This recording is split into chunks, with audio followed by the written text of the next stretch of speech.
Shannon Sharpe. Shannon Sharpe. Shannon Sharpe. Shannon Sharpe. Shannon Sharpe, the 56-year-old NFL superstar turned podcaster and commentator. Brand new lawsuit. Is facing a massive civil lawsuit in the middle of negotiating a $100 million podcast. Is being accused of sexual assault and... To my family, friends, supporters, and colleagues, I want to speak to you directly and from the heart. This is a shakedown. I'm going to be open, transparent, and defend myself because this isn't right. Shannon Sharpe, NFL Hall of Famer, media powerhouse, cultural icon, is now at the center of a storm. He's being accused by a woman he once knew. But is this justice or a calculated takedown? Men, pay attention. The game has changed. In this new era, success, status, and visibility don't just attract admiration. They attract predators. Shannon Sharpe isn't just fighting a lawsuit. He's fighting a system. And what's happening to him right now, that's not just about him. It's a warning shot for every man trying to build something. This video breaks it all down. The facts, the fallout, and the finesse behind the setup. What's really going on? And how do you protect yourself in a world where an allegation alone can cost you everything? Now it's time for us to get into this and do what we gotta do. Because we many.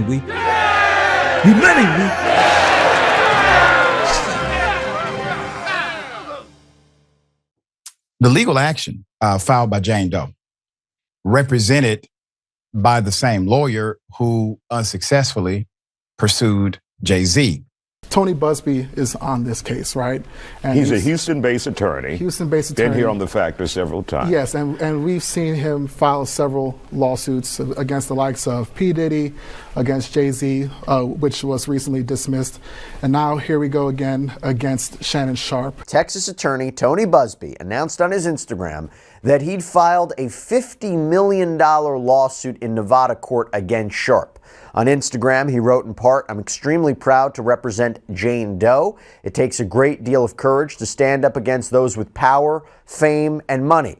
I look forward to pressing this case in court." Coordinated by Gabby, also known as Carly, on OnlyFans. Gabby and Tony Busby want $50 million.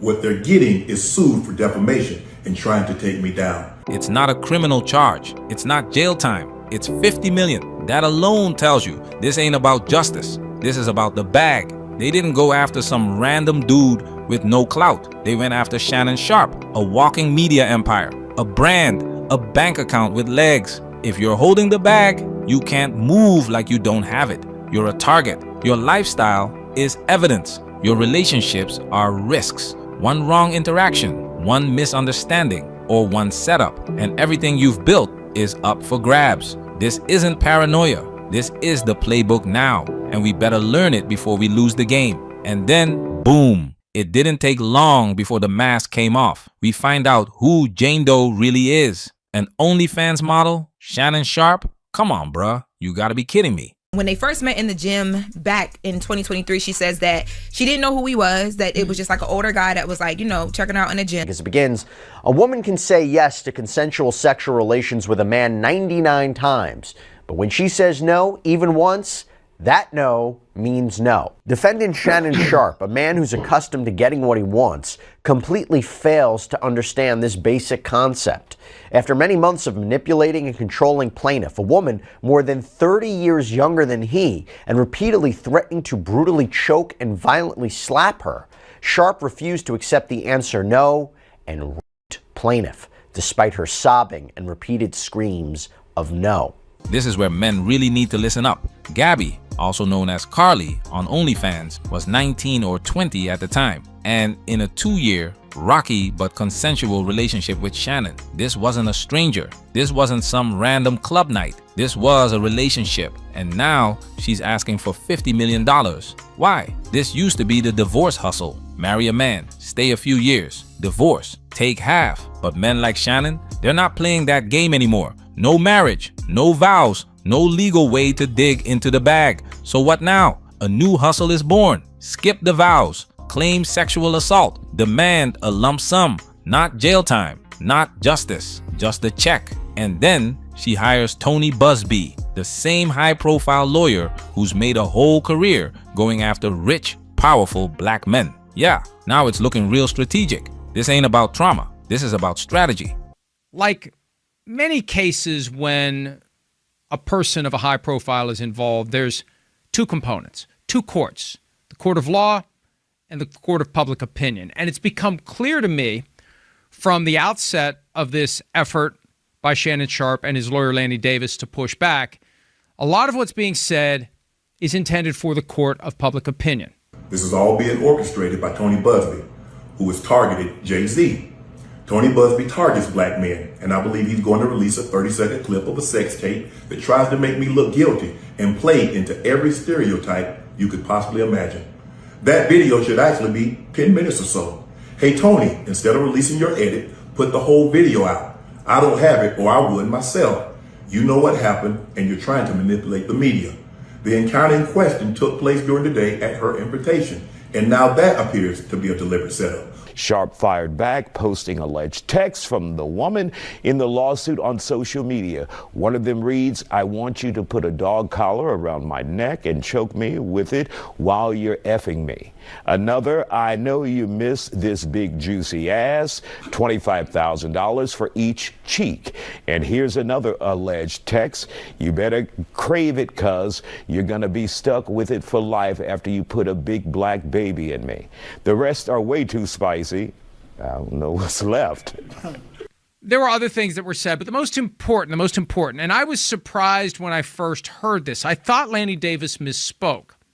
Fairly early in the conference call, he mentioned that Shannon Sharpe, during efforts to settle the case before the lawsuit was filed, offered tens of millions of dollars to the plaintiff. And he used that phrase several times, tens of millions of dollars. And I, along with other people who were on the call, asked questions. The way it worked was you typed your question in. You didn't actually verbally express the question. So you type the question, you send it, and you wait for them to answer it.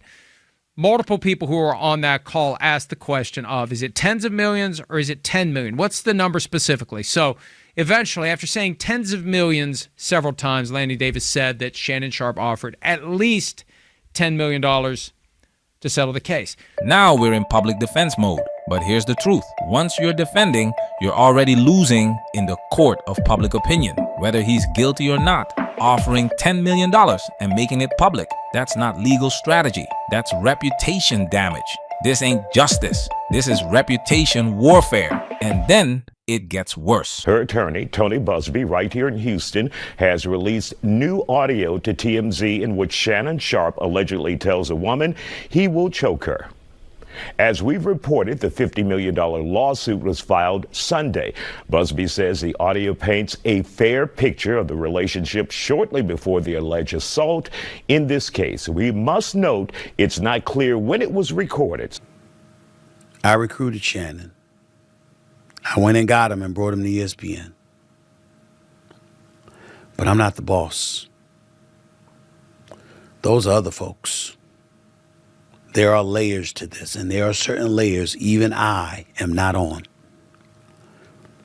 I can tell you, I also spoke to co-chairman of Disney, the boss, Jimmy Pitaro, who made it very, very clear we are taking this matter very seriously, and we are looking into this very, very closely.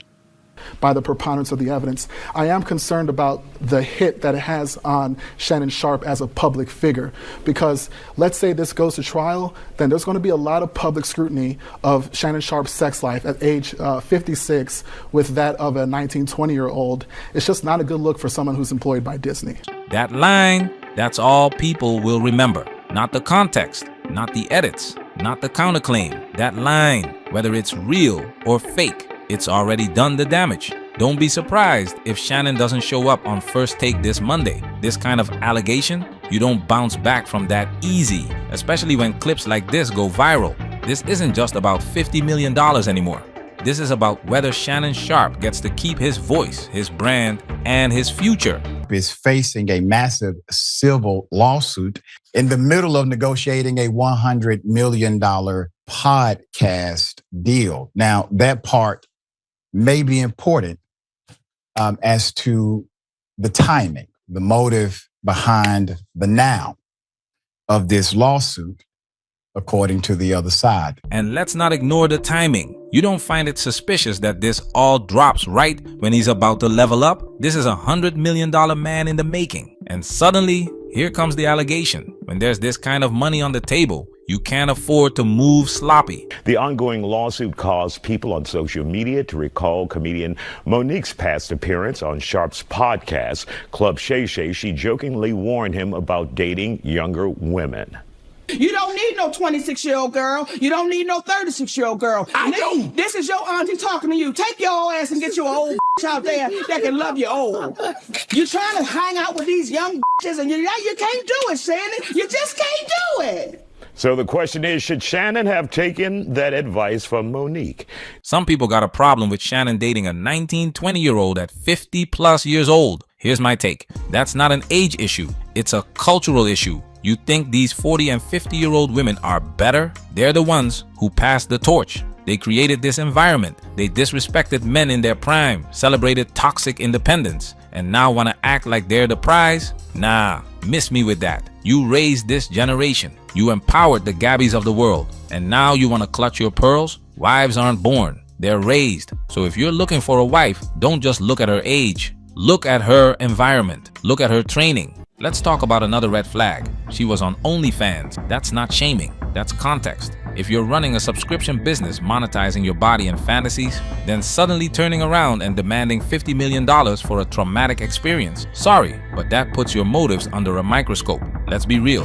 OnlyFans is about leverage. It's about control of image, selling fantasy, and getting paid. Now, she's flipping that control into a lawsuit, not for healing, but for a payday. You mean to tell me this woman could build an online brand, monetize her identity, run a business, but couldn't handle a rocky relationship like an adult? Yeah, okay. That don't sound like a victim seeking justice. That sounds like someone with a camera, a lawyer, and a plan. And Shannon, he walked right into it.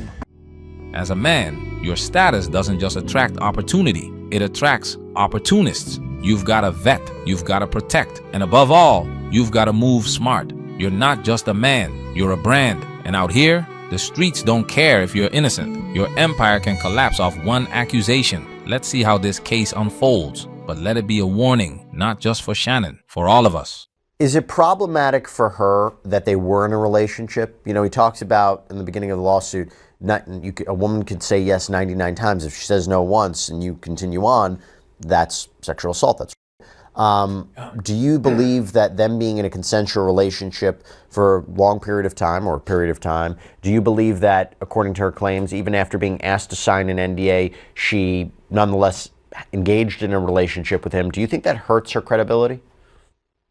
I don't think it hurts her credibility. I think it's something that a defendant can use to their advantage to show the number of times that there was consensual sexual behavior as a suggestion that maybe these instances are being manipulated for the purpose of financial gain. So it's not quite as bright line as if though there had been never any sexual contact between the two of them. But, you know, maybe if this was 25 years ago, it'd be more of a problem. I think these days jurors have an understanding that people in intimate relationships can also be victims of sexual violence. So I wouldn't call it a big problem, but it's something that could be manipulated. Management, we working. Protect yourself at all times. This video has officially been highlighted.